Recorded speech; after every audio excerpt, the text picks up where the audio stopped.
Welcome to Not Milk Never Milk. Subscribe if you're lactose intolerant. You start in Word with a document open. Go straight to File, then Account. You'll see Office Theme and Office Background fields. This is where Word stores the visual mode. If you aren't signed in, sign into your Microsoft account now so the theme change syncs.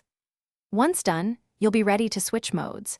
This first step places you in the right Preferences pane and ensures you control the app-level appearance instead of a single document. From Account, click the Office Theme drop-down and choose white to set the light interface globally.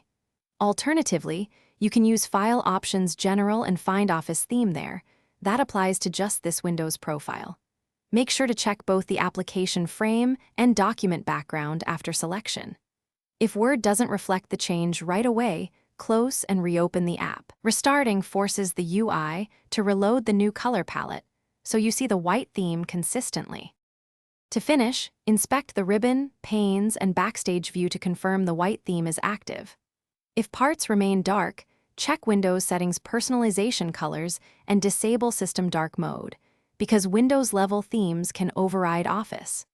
If the theme still won't change, update Office via File Account Update Options, then sign out and back into your Microsoft account to refresh synced preferences. That usually resolves stubborn sync or cache issues and restores the white. Thanks for watching. If this was helpful, leave a like and consider subscribing. See you next time.